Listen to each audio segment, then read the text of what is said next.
स्वागत है सभी का। आज हमारी चर्चा का विषय है शिखा जोशी की कहानी कोसी का घटवार।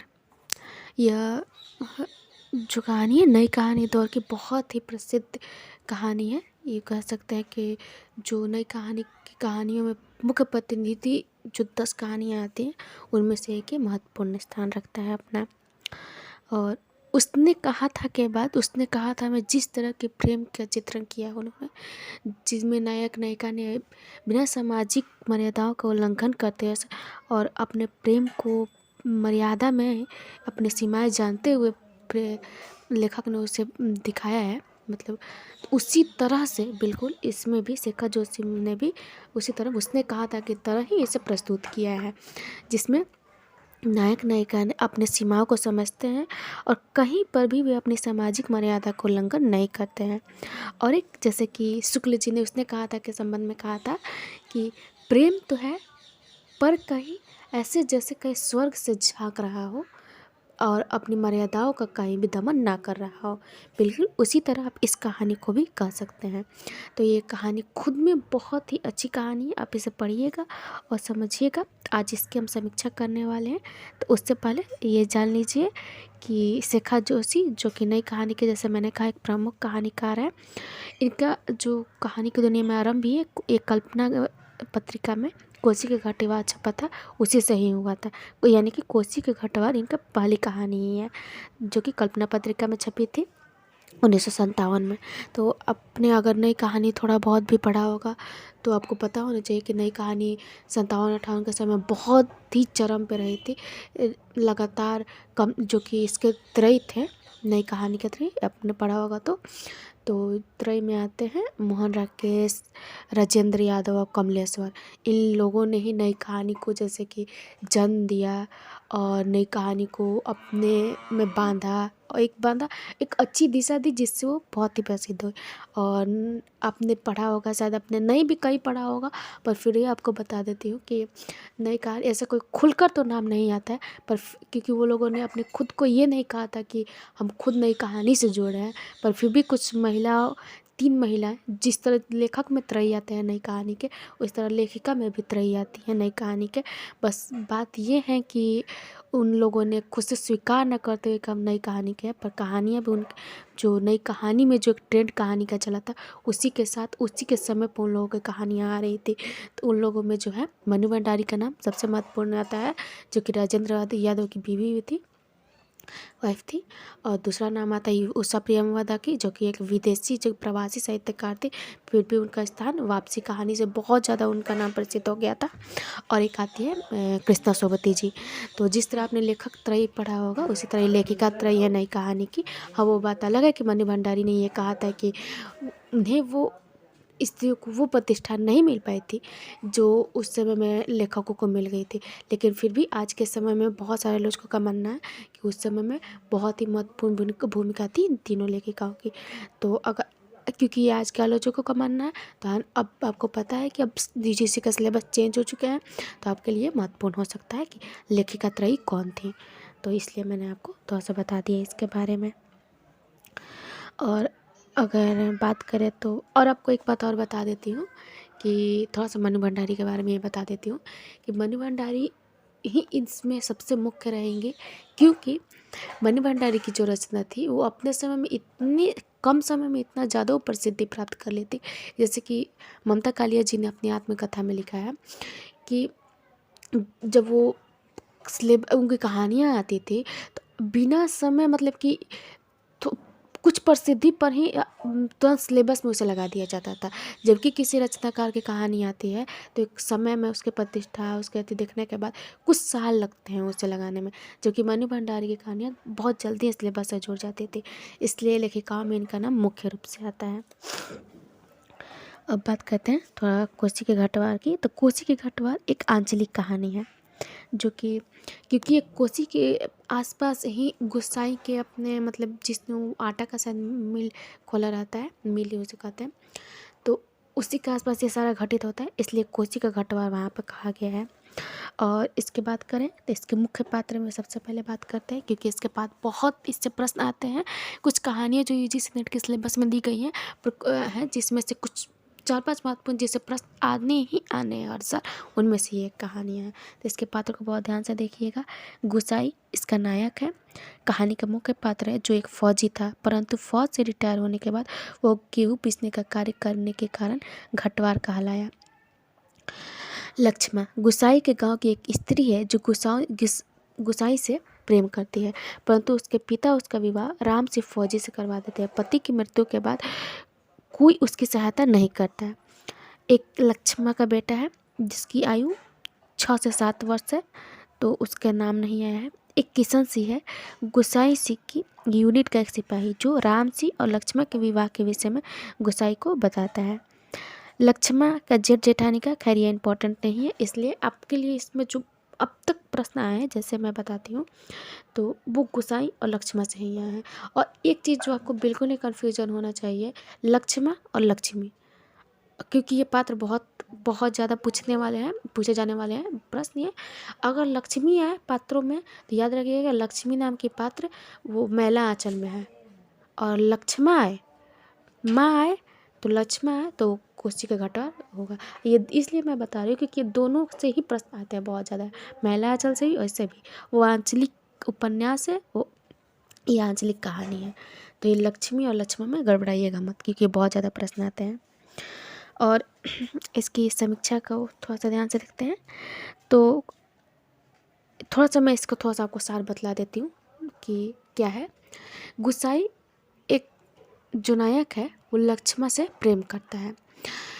लक्ष्मा के पिता गुसाई से शादी करने के लिए इसलिए मना कर देते हैं क्योंकि लक्ष्मा भरे पूरे परिवार से आती है और गुसाई का कोई परिवार नहीं रहता है, इसलिए और भी कुछ कारण थे जिसकी वजह से उसकी शादी नहीं होती है। इधर लक्ष्मा की शादी हो जाती है राम सिंह से, राम सिंह की मृत्यु हो जाती है और लक्ष्मा का कोई सहायता नहीं करता है, उसके जेठ जेठानी वगैरह कोई उसकी सहायता नहीं करते हैं, वो अपने बच्चे के साथ समझिए बिल्कुल अकेले हैं। इधर इतने सालों बीतने के बाद भी गुसाई उस मतलब कि अभी भी ना विवाह करता है ना कुछ, मतलब कभी भी वो अकेला ही है, शायद वो अभी भी प्रेम करता है लक्ष्मा से। बहुत दिनों बाद वो आकर अपने फौजी का थी जॉब छोड़कर जब आकर अपना वही मिल वाला जो काम जो मैंने कहा गेहूँ पीसने का काम करता है, वहीं पर एक दिन लक्ष्मा आती है अपने बेटे को लेकर और उसे ऐसी हालत में देखकर उसे बुरा लगता है, गोसाई को बुरा लगता है।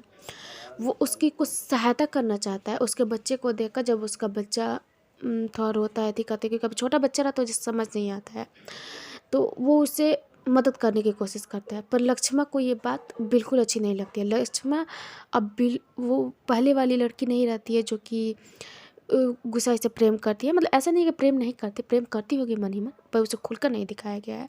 ये दिखाया गया है कि अब वो एक स्वाभिमानी माँ है, एक स्वाभिमानी औरत, एक स्वाभिमानी माँ है जिसे किसी और से भीख में पैसे लेना पसंद नहीं है। जब गुसाई उसे देने का कोशिश करता है कुछ तो वो इनकार कर देती है, और जब ज़बरदस्ती उसके बेटे को कुछ दे देता है तो वो अपने बेटे पर चिल्ला देती है। इसका मतलब है कि वो कितनी स्वाभिमानी है इस चीज़ से दिखाया जैसे, जबकि उसकी परिस्थिति बहुत ज़्यादा ख़राब होती है। और इसी तरह ऐसा कुछ भी नहीं दिखाया गया है जिससे आपको लगे कि मतलब कि आप ये समझिए कि उन दोनों के बीच में बाद में प्रेम है। पर जैसा मैंने कहा, उसने कहा था के बारे में कहा जाता है कि वो स्वर्ग के रूप में कहीं से झाँक रहा है, कहीं भी मर्यादित उल्लंघन नहीं दिखाया गया है। तो इसमें ऐसा कुछ भी नहीं दिखाया गया, बस हाँ ये दिखाया गया है कि हाँ वो अपना स्वाभिमानी ज़िंदगी जी रही है। हाँ उसके मन में कहीं होगा पर उसे वो हावी नहीं होने देती है, और शेखर क्षमा कीजिएगा गुसाई के मन में भी है पर उसे वो सामाजिक बंधनों के दायरे से पार कर कर अपने पर हावी नहीं होने देता है। ये होता है, बहुत अच्छी कहानी है। और आगे देखिए इसका समीक्षा में कि कोसी का घटवा बहुत चर्चित आंचलिक कहानी है। यह फौजी जवान गुसाई और लक्ष्मा की प्रेम कहानी है जहाँ सांसारिक अर्थ में प्रेम परास्त होता है। यह कहानी पूर्व दीप्ति शैली में यानी कि फ्लैशबैक शैली में लिखी गई है। गुसाई अपने जीवन की पूर्व स्मृतियों को याद करता हुआ उनमें खो जाता है। वह लक्ष्मा से प्रेम करता है, परंतु लक्ष्मा के पिता उसका विवाह फौजी राम से कर देते हैं क्योंकि उसका भरा पूरा परिवार है जबकि गुसाई का परिवार नहीं था। राम जी की मृत्यु के पश्चात लक्ष्मण की कोई सहायता नहीं करता है। कहानी में उसकी विवशता तथा आर्थिक कठिनाई का भी वर्णन हुआ है। वहीं दूसरी ओर 15 साल बाद भी फौजी गुसाई अकेले जीवन व्यतीत करता है तथा दोनों की दोबारा एक उदासीन मुलाकात होती है, जहाँ गुसाई को लक्ष्मण के जीवन तथा परिस्थितियों का पता चलता है। वह उसकी सहायता करना चाहता है, किंतु लक्ष्मण सहायता लेने से मना कर देती है। कहानी के अंत में बच्चे के साथ जाती हुई लक्ष्मण को गुसाई द्वारा यह सलाह देना कि पैसे का जुगाड़ होने पर गंगानाथ देवता की जागर लगाकर भूल चूक की माफ़ी मांग लेना, ताकि देवता का प्रकोप बच्चों पर ना पड़े। यह स्पष्ट करता है कि लक्ष्मण के प्रति उसका प्रेम अभी भी समाप्त नहीं हुआ है। यह उसके प्रेम का ही विस्तार है। कहानी में नायक गुसाई नायिका लक्ष्मण से विवाह कर उसके जीवन की उदासीनता तथा विवशता को समाप्त कर उसे जीवंत बना सकता था, लेकिन ऐसा कुछ भी घटित नहीं होता है। इस कहानी में शाश्वत समस्याओं को उठाते हुए आंचलिक मूल्य मान्यताओं की सीमा का भी ध्यान रखा गया है। तभी लक्ष्मण और गुसाई का क्षमा कीजिएगा घटवार का पुनर्मिलन तथा नीरस उद्देश्यहीन होता है। यह कहानी विषय के द्वारा अपने व्यवहार से पाठकों में परंपरा और रूढ़ियों के प्रति द्वंद्व जगाती हुई नवीनता का आग्रह करती है। कहानी में वर्णित प्रेम की असफलता द्वंद्व की विशिष्टता से सफलता में बदल जाती है। कहानी में आर्थिक दबाव भी दिखाई देता है। लक्ष्मण की आर्थिक स्थिति ठीक नहीं है। वह अपना जीवन व्यतीत करने के लिए उसे कठिन परिस्थितियों का सामना करना पड़ता है। गुसाई की सहायता करने के लिए क्षमा कीजिए, यहाँ मैं आपको एक चीज़ बताना चाहती हूँ। इस कहानी में एक और जो कि विशेषता में पूछी जाती है क्या है, मतलब इस चीज़ से पहचानने के लिए, तो वो ये कि इसमें एक अंधविश्वास भी है, वो बहुत ही गांव में दिखाया गया है।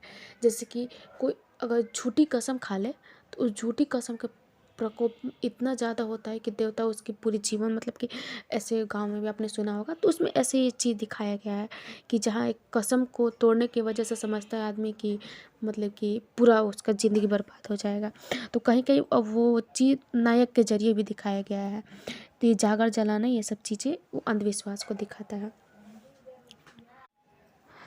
तो जैसा कि इसमें कहा गया है कि नायक ये चाहता तो उससे विवाह कर कर उसके जीवन को उदासीनता को ख़त्म कर सकता था, पर ऐसा नहीं होता है।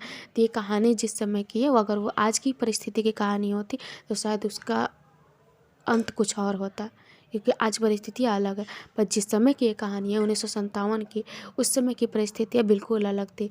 तो अब तुरंत सबको आज़ादी मिली थी। अभी आज़ादी का अर्थ सबको समझना था।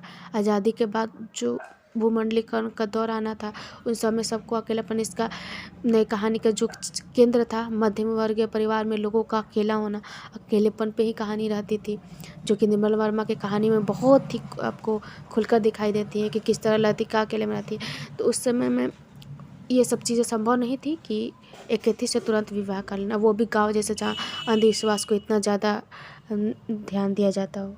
तो उस समय में ये संभव नहीं था। शायद आज की कहानी होती तो इसका अंत कुछ और हो सकता था। पर कल खैर रचनाकार तो कुछ भी कभी भी लिख सकता है, तो वो अगर उस समय भी चाहते तो लिख सकते थे। पर अगर वैसा हो जाता तो फिर वो स्थान शायद इसे ना मिल पाता जो आज मुख्य कहानियों में से दिया जाता है। क्योंकि जो रचनाकार वास्तविकता को नहीं छोड़ता है, यथार्थ को पकड़े हुए अपनी रचना में वो चीज़ दिखाता है। क्योंकि एक बहुत ही अच्छा बात कहा जाता है, आपने सुना होगा कि साहित्य समाज का दर्पण है। तो साहित्य जीवन की आलोचना है। तो अगर जीवन से उसे जुड़े रहना है तो उसके यथार्थों से भी उसके जुड़े रहना होता है। तो उस समय की परिस्थितियों के अनुसार इन्होंने दिखाया है, ये संभव नहीं था, इसलिए ये उस समय के यथार्थ से जुड़ा है। तो एक समाज के लिए दर्पण का कार्य करता है कि दिखाता है कि उस समय में कैसा था, उस समय परिस्थितियाँ आप अभी भी जान सकते हैं इसे पढ़ कर कि उस समय कैसी परिस्थितियाँ रही होंगी। जैसा कि मैंने कहा कि इसमें अंधविश्वास दिखाया गया है। तो गुस्साई लक्ष्मण को देवता के प्रकोप से बचाने के लिए जागर, मतलब खुद उससे बचने के लिए कहता है कि जागर जलाने के लिए, यह अंधविश्वास का प्रतीक है। इसमें कसम खाने के बाद पूरी ना करने से देवता क्रोधित होते हैं। ऐसे अंधविश्वास पहाड़ी अंचल में अधिक दिखाई देते हैं। कहानी में अंचल विशेष का वर्णन होने के कारण भाषा की भी उसी अंचल के अनुरूप प्रयुक्त की गई है। प्रकृति परिवेश का वर्णन करते समय भाषा पर विशेष बल दिया गया है। नदी तथा पंचक्की की ध्वनियों को स्पष्ट करने के लिए उपयुक्त शब्द चयन को अपनाया गया है, जिसमें वर्णन सजीव बन पड़ा है। इस प्रकार कह सकते हैं कि हिंदी कहानी के इतिहास में उसने कहा था कि बाद शेखा जोशी द्वारा रचित कोसी के घटवार को अपनी तरह की अलग और विशेष प्रेम कहानी कहना उचित होगा।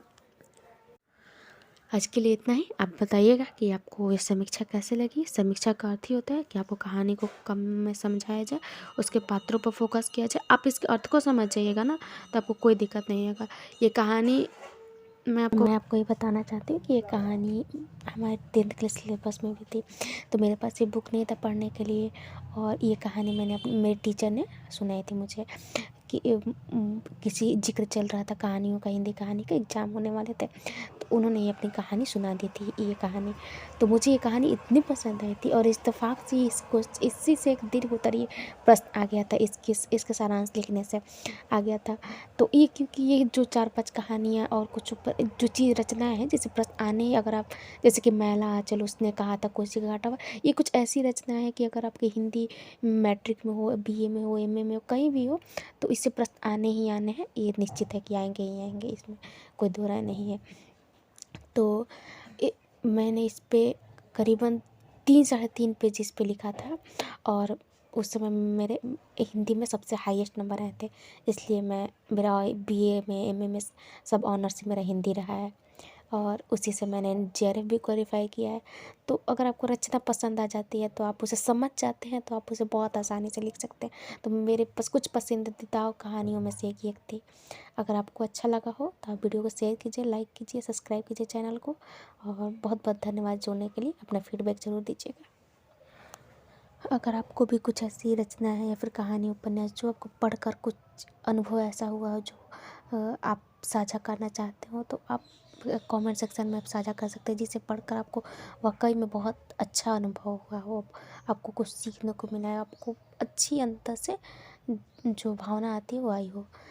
तो आप भी उसे, अगर आप कोई रचना चाहते हो जिसकी मैं समीक्षा करूं, तो आप उसे कमेंट सेक्शन में बताइएगा, मैं उसे समीक्षा ज़रूर करूँगी। बहुत बहुत धन्यवाद जुड़ने के लिए।